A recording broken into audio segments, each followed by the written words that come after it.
Hello, it's Sita Brand. Sita Brand, will you tell me your story?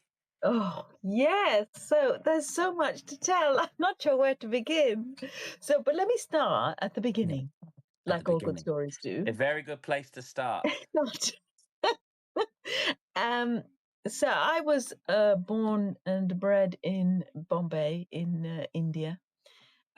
And I started life very early as a storyteller because, like you, Gab, I love stories. And I love sharing stories, and I love telling stories, and I love being told stories. I was the daughter of a librarian who read to us and told us stories every evening, us being me and my siblings.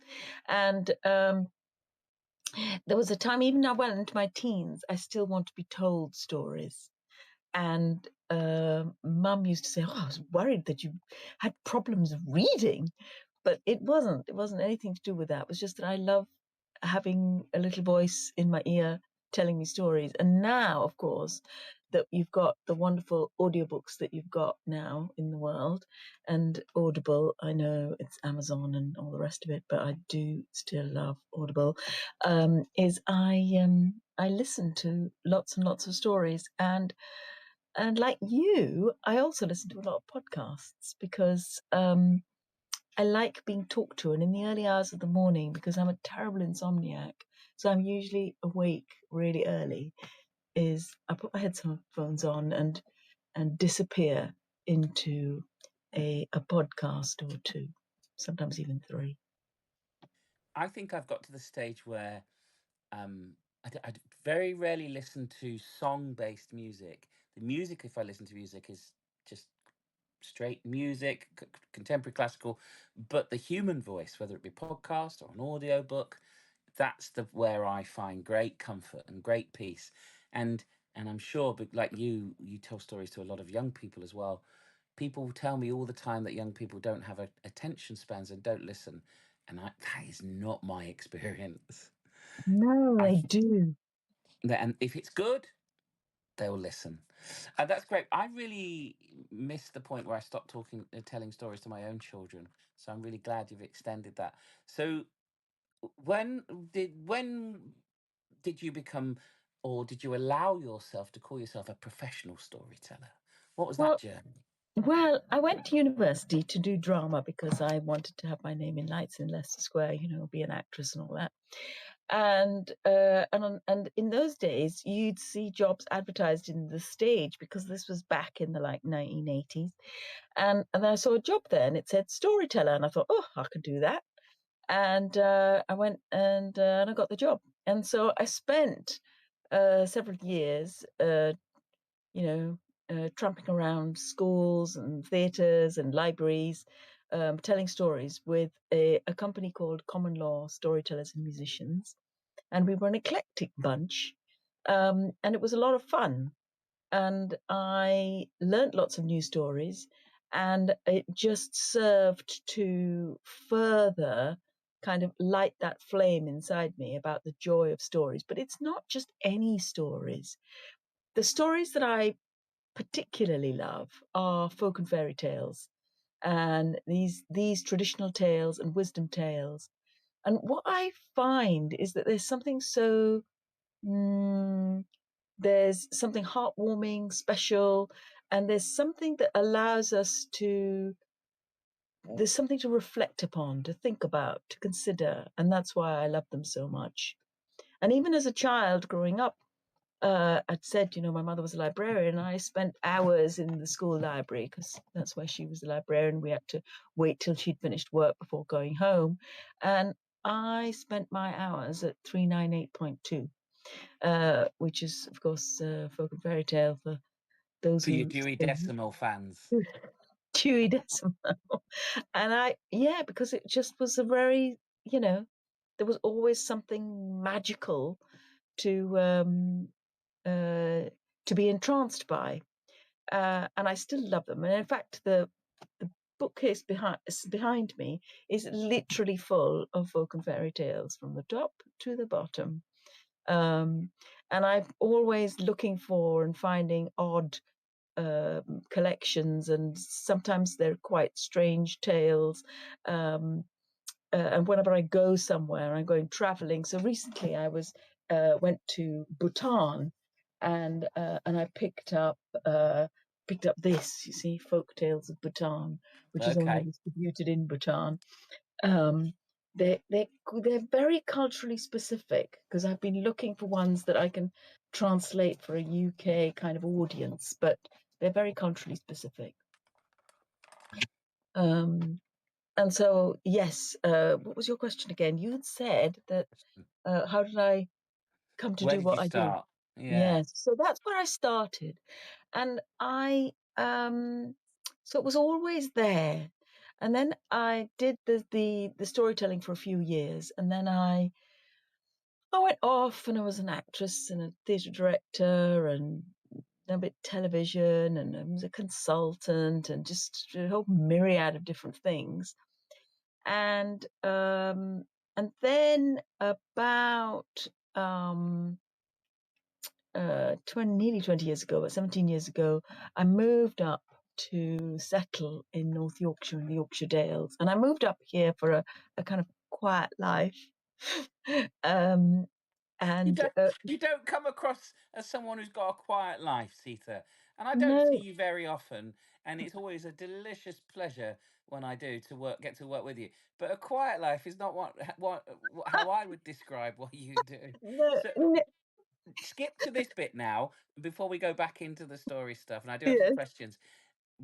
As of today, what plates, professional plates, are you spinning?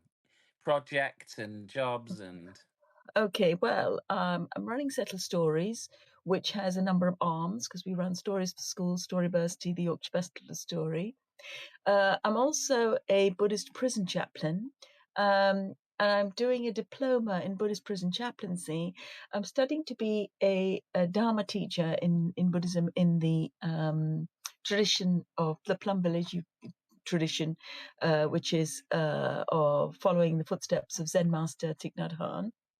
And I'm also starting my life as an artist because I've recently been painting. I love, as I told you, I love folk tales and I love fairy tales. So I've been painting fairy tales. oh my goodness, the glasses go on for this. So Okay.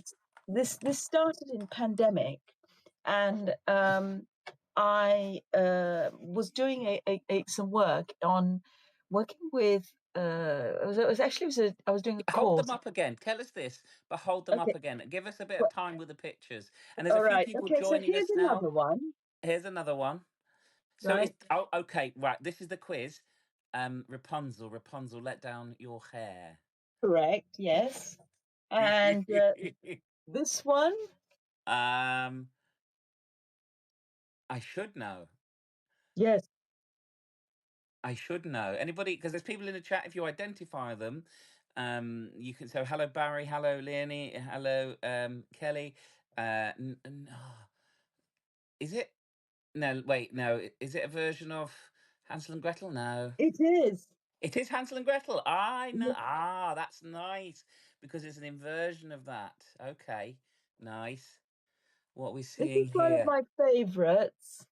It's like the highest brow version of that TV show, Say What You See, with the. Uh, with it's very highbrow. So I'm looking at little house at the top there. Oh, what's down the bottom? Lift it up a little bit. It's not Rumpelstiltskin, is it? Something like that? No, no. Oh, the big bad wolf. There's Grandma. The big bad wolf. There's a bit of Red Riding Hood going on. It is. It is. Beautiful. And Have you but always oh been an no, I've got one more artist, here. or is this one more? So we're looking. Oh, these are. It's raining. Oh, there's a Princess and the Pea. So we've got a Yes. series of royal stories. Yeah. Okay. Oh, I just felt like I've done a diploma. I've had my metals tested. Have you always been an artist, an illustrator? Has that been part of your life, No, or is this new? no, no. Well, I did A level art, as you do, and I during the pandemic, I just became really, really interested in fairy tales, and I did this certificate course about the art of archetypal fairy tale Hmm. analysis. Mm. and I began to look at Jung and fairy tales. In fact, when I was a very child, I was 12. I got a book called Magic, about magic symbols, which I then returned to like mm, uh, 2 or 3 years ago, and realized how much was in there about Jung. And I became very, very interested in it, and how, as Marie Louise von Franz would say, is that these fairy tales are like our collective unconscious. You know, the stories that we're telling ourselves, that we share with others, you know, what it is that we're kind of trying to work out in our lives. And I um, just really loved it. And so I was doing this course, and we had to do a little piece of work for it. And so I was working on a piece called um, The Boy with the Moon on His Forehead and Star on His Chin, which is an old Indian fairy tale, not particularly well known. And I created a picture of it, which is now hanging up in the hallway. And so I did that, and then I just thought, and then I did the next one I did was the Little Red Riding Hood, and I just began to do it. And lots of people said, "Oh, they're really nice." So I started to make little cards, and then I've now got these limited edition prints, and haven't really done anything with them. I smell a book, Sita. I smell a book. Yes, It's on the horizon. What's yes, that coming over the hill? It's a book. it's a book. Well, funnily enough, talking about book, I do have a book that's going to be coming out fairly soon. It's with We want to book know this. designers at the moment, but it's not got any of my illustrations in it. Okay. And it's called Ikigai for Storytellers. And it's really about finding your reason for being as a storyteller. So, Oh no, I uh, can't do any of that reflective stuff. I'm not a proper storyteller, Sita. You know me. well, So, and okay, that kind of, if I was a proper storyteller, what does that mean? What's this book hoping to do for me? so, well, it just helps you reflect on your practice and look at how you can be more successful at it. And more importantly, how you can present yourself in terms of earning a living from it. You know, so That's many the challenges that, particularly in the arts, about how we um, kind of make ends meet, and how we look at what is it that the things that you may want to do, what other people want to pay for, what the world needs. And so I help people look at what those are, and the intersection of all of this um, is your ikigai, your reason for being, which is more likely to be the thing that you might make a career out of. Um, so I've no idea how it's going to go, but that's coming soon. sounds Um, really interesting because, we've talked briefly, and it's a really ongoing conversation with lots of creatives at the minute. The industry is in such an interesting is a euphemism place mhm. that it is an intersection of what people have the capacity for, time wise, the audiences have the finances for. The saturation of opportunity, the funding, the all of these things. Where do you think it is going, Sita, in The this? Because I industry, go oh, on. I've really got no idea because, um, AI has been unleashed onto the world.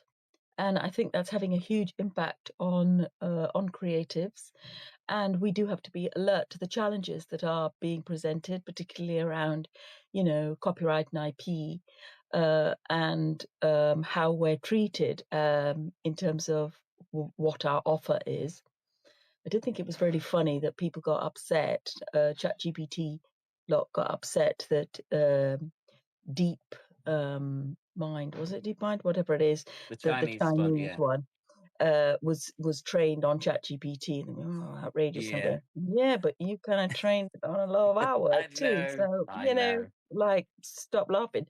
However, I think it also offers opportunities, and I think that you can throw the baby out with the bathwater. Yeah, I think you can also kind of not um look at, be stuck in your mind about where something is, whereas actually you can look more openly at what you could do and then create something magical. And I think that is possible.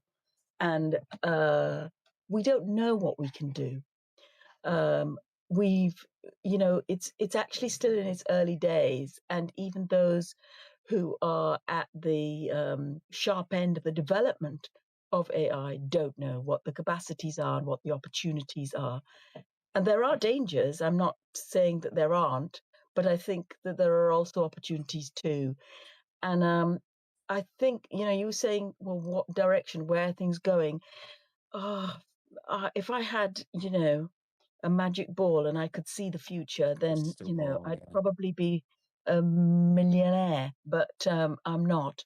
I'm just an ordinary storyteller. Well, you're not. Um, You're an extraordinary teller, and storyteller maybe, storyteller. But also, you do have an extraordinary vision because I know with what you do with Settle Stories and the Yorkshire Festival Story is you have a very global perspective, and I don't mean that facetiously. I know you have you're born in Bombay, as you said, but you see the opportunity to connect on a global level. What is it about stories, and you with your expertise and knowledge? So if you told me briefly about the book of stories from Bhutan, but what would I recognize in those? Because I think that stories they're so similar, aren't they, around the world? Is that what you find? well, yes, they are, and they also aren't, because sometimes culturally they are very different. So these Bhutanese stories, for instance, are actually quite different. And if you don't have a grounding in certainly Asian culture, I think it's really hard to uh, to understand them. That said, there are, of course, stories like, say, Cinderella, for instance, that are told all over the world, literally all over the world. And it might be a fur boot, and it might be a clog, and it might be all sorts of things. And there's all sorts of versions of it. And I think that, there are these really deep tales that explore our inner psyche in a profound way. And I think that's what folk and fairy tale allows us to do. So one of the other things that I do in my, I did have somebody actually. I went to an event last week, and some woman sitting next to me, and she went, "So can I just ask you a question?" I went, "Yeah." And she said, "When do you sleep?" I thought, "Oh God, that's I'm trying to do too much." Um, but I guess I am fired by the things I do. So that's why I do them, because I'm deriving some pleasure and joy from it. So um, it's joyful, and so I keep on going, basically. When do you Um, feel the most creative? And I know there's times when we're a performer, and of course we have an audience, and we're out adrenalized, and that could be any time of the day. But when it's you, your ideas, and I mean, maybe you don't struggle to get your ideas out of your head. Maybe they pour out of you like a fountain of creativity. But when do you feel most creative? Are you one of those odd morning people, or are you a well, night owl? oh no, well, I am clearly an odd morning person, because I do wake up in the early hours of the morning. I go out at 6 o'clock 5 days a week with my walking partner, and we go walking over the hills for an hour and a half. And then I come back and I do meditation for half an hour, and then I go to work. And I guess that really, that 2 hours of self care, but I don't think about it as self care. I just think about it as like, it makes me feel good. And it's just, I feel healthier and more alive, and it gives me energy. And so that is, yeah, so that's something that I enjoy doing. In You terms of a have time those when I'm most beautiful creative, hills. Say again. in the Sorry. terms of a time when I'm most creative, I can't say that there's actually a specific time of day. I find that I'm reflecting on things, and I think, and then I come up with something, and I'm constantly, I come into work, I come to the joinery, and I'll go, "Oh, I've just had an idea," and people will go, "Oh, yes, okay, what is it this time?" And then the other thing as well that gives me ideas is like we are doing now, is we're having a conversation. And when I'm talking to people, I process and I learn from that conversation. So I've got some idea vaguely what I might be talking about or what I'm going to say, but actually it crystallizes in that moment and the space between you and me. And I think that was one of the reasons why I got into live and traditional storytelling in the first place, was that I enjoyed that sense of being in front of the audience, not with a script, and actually going, well, what's happening now? Where is this going to go? And I know early on sometimes things went terribly wrong, and you get the stories wrong, and then you've got to work your way out of it. And I'm sure that's happened to you and to others as well. All the time. And but actually that kind of working out of that sort of bouncing ideas. I also, I watch lots of TED talks, and I love learning. I'm always going on a course of some description or another, um, and continuing to kind of study, as it were, studying about story, studying about um, last weekend I was on a thing about building AI apps. I mean, it's just like it's all no code AI, because that's the next thing that's happening. I failed completely, but actually just the being in a room with other people in like a Zoom room, and and having a conversation with people who are from literally Ukraine, it was Ukraine, Singapore, Australia, the US, and me. So these different perspectives and these different ideas. And that has always fed me. I think that's partly as well because of my dual heritage and that sense of being in between different spaces. But actually, that I'm really nourished by that. So where do I find those ideas? I find those ideas in those in between times when I'm thinking I'm going on a long train journey tomorrow. Well, not that long, going to London. And I'm sure I'll have a gazillion ideas because I'm just like sitting and I'm just reflecting and I'm thinking, and something will just dawn on me. Whether it's the way I want to do something or how we're going to, but things also so often emerge out of those conversations. So we have we might have a discussion about something, and then I'd reflect on it and think, oh well, that's an idea. Let's try this or do that, or how could I make, I can't stop myself from having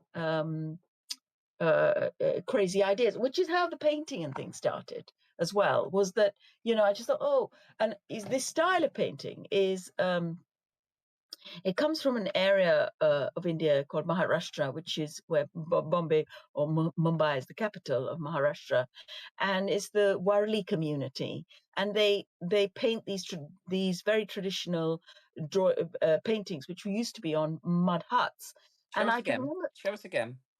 Show Um, us one of yours again. so here's one, Yes. right? And these these are painted on mud huts, and I remember seeing these kinds of things as a child, and they were all very um rural scenes. They tend to be because of farming communities and things. And I remember even as a child being just thinking, God, these are magical. And then literally I was sitting, we'd gone away for the very first time after the pandemic, when we were allowed to kind of leave the house.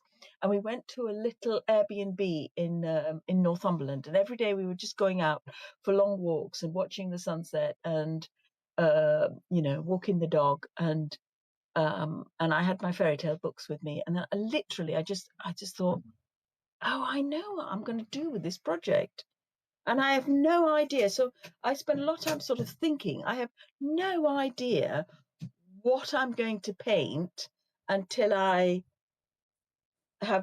start. So I'm thinking, and I think and think and think and think, and then I just go, right, this is it, and then off we go. I think that's so inspirational, but I also think it's really important because, of course, I mean, I have a 16-year-old currently going through GCSEs, and very few things they get to do these days are creative, but it's very much the focus on structure, plan, model, know where you're going. And whereas, of course, you get, one of my favorite authors, Philip Pullman, who sees that as one of the worst ways of teaching creativity. How do you know where you want to go until you start the journey? Which I think is the way with most stories, isn't it? Why would you know where the story's going to end when it starts? Actually, that's been flipped on its Yeah, head by some that's stories, true. but But there's also a form, and I think form is really interesting and helpful and useful, and that can help to give you structure. But actually, you've got to have the freedom to be able to move into different ways. I remember running some workshops in a school. We gave them these little notebooks, and apparently nowadays in schools, they're given things in these worksheets, and they've got to fill things in this particular way and stuff. And they're given these workbooks, and the children went, oh, so where do we draw? So wherever you like, you can just draw wherever you like, and they all drew it differently. And I remember a teacher going around and she's going, oh, it's really interesting. They're drawing in different places. And I was thinking, yeah, so isn't that what you did as a child? It's what I do as a grown up, you do your doodling. But actually, I think we've become too addicted to the form and not allowed ourselves to escape that. Having mm, some form of structure is a good yes. idea. And And you and can always it's apply that. We can reply form in reverse. yes, You can. It's the ready, steady cook approach to creativity for me. A great big bag of influences as we're walking along. You and your walks, me if I'm talking to people, putting it in the bag for later. Putting it in the bag for later. Got a great big bag. What's in here? Oh, yeah. that seems to work. That seems to work, and then perhaps form and structure comes. Now, this, as all these conversations do, has flown by. And we do have some people watching, and you are very, very welcome. Thank you. So if you do have any questions you want to ask Sita, you can type them now while I ask another one. So it's time to have a think. You don't have to. Both Sita and I are more well versed in being able to talk for a long time, and and which is always the delight of when get a chance to work with you. So I'm the same as you. I love grabbing books of fairy tales and myths and legends and local area things. That's what I'm always looking for in charity shops and secondhand bookshops, particularly older collections. I love seeing older versions of stories. So outside of that, where are your places that you go to for comfort?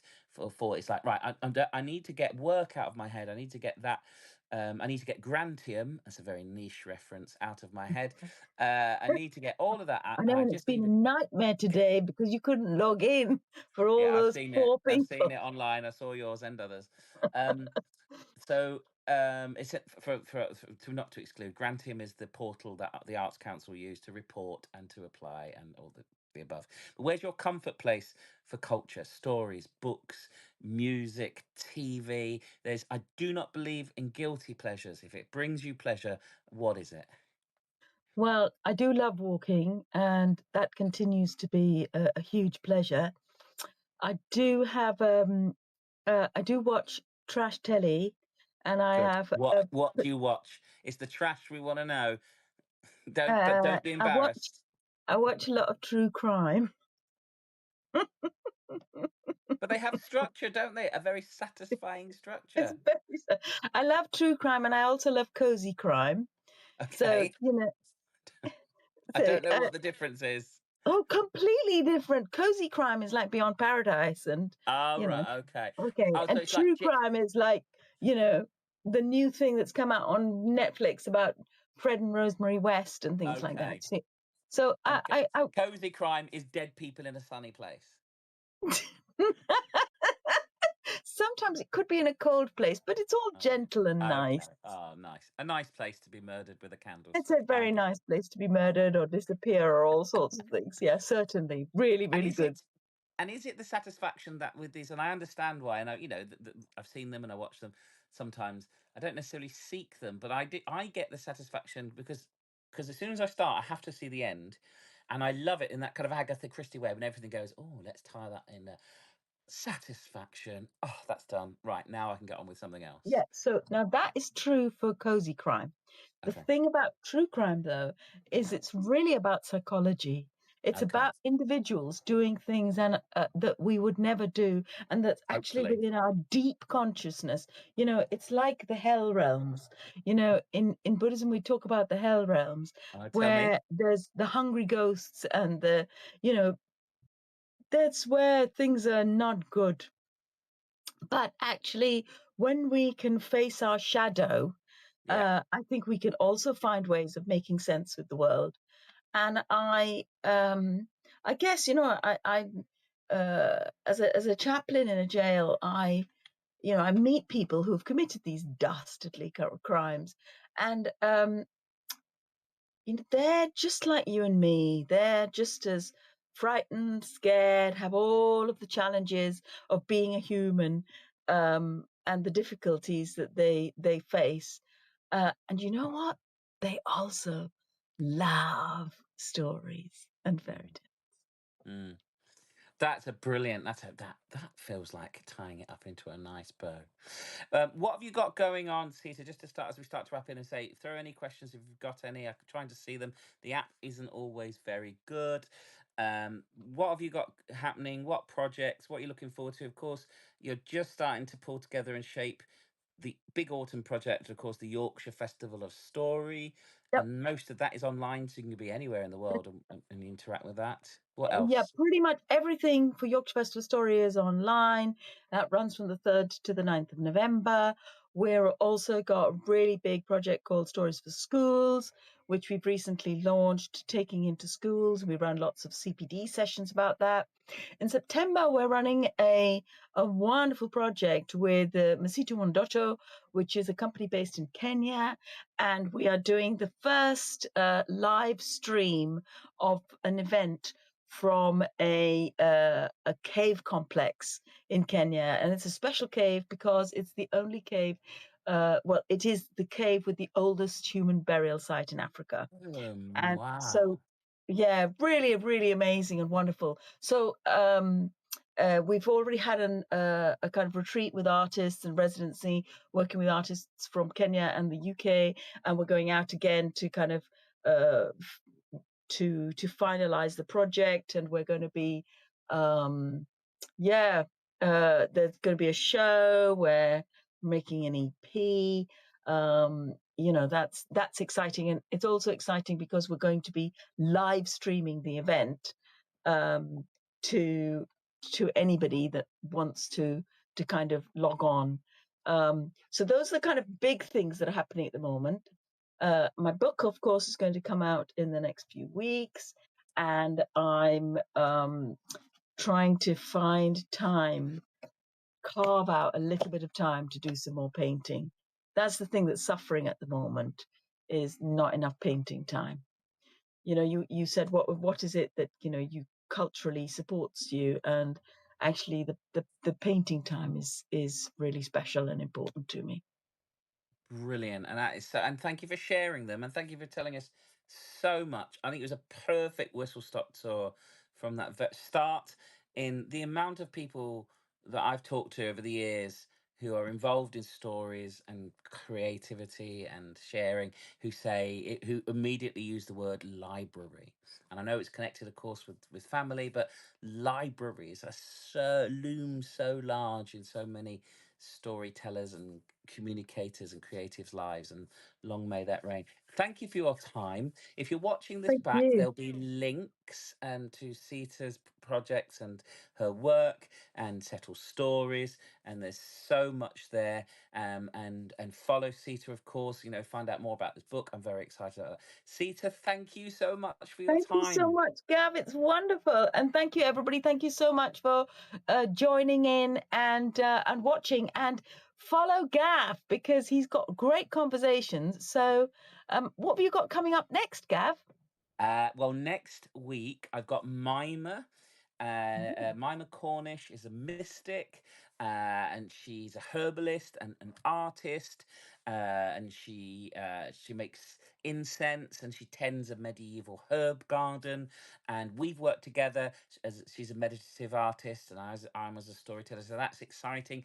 And then after that, I'm talking to Dickie Felton, who's a journalist and PR specialist, and but also he writes and a lot about Morrissey. That's really interesting. And then following that, Kate and Chris, who are the artistic directors of A Place for Us, and they're just so dynamic with what they do, and they're so passionate. And I can't wait to talk to all of those. And it has been an absolute dream talking to you.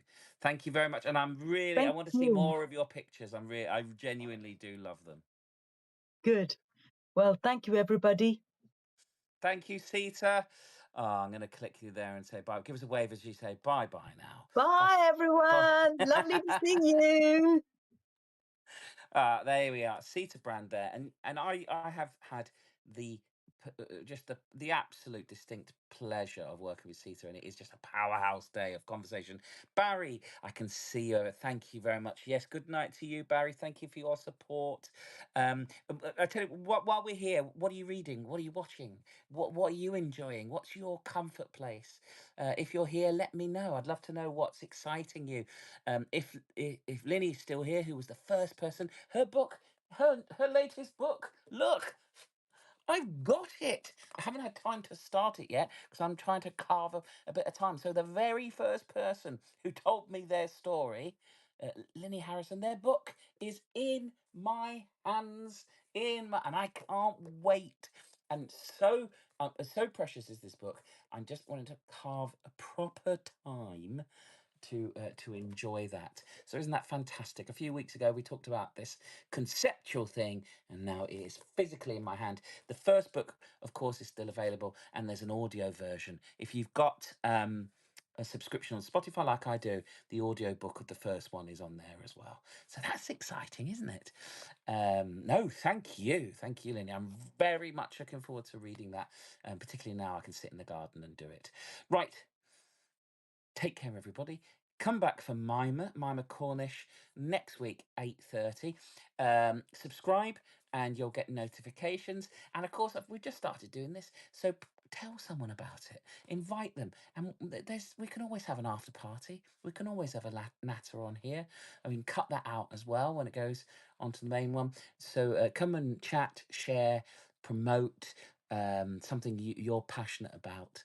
And I'll see you next week. I promise you, the chat with Mima will be just as exciting as the chat with Sita as well.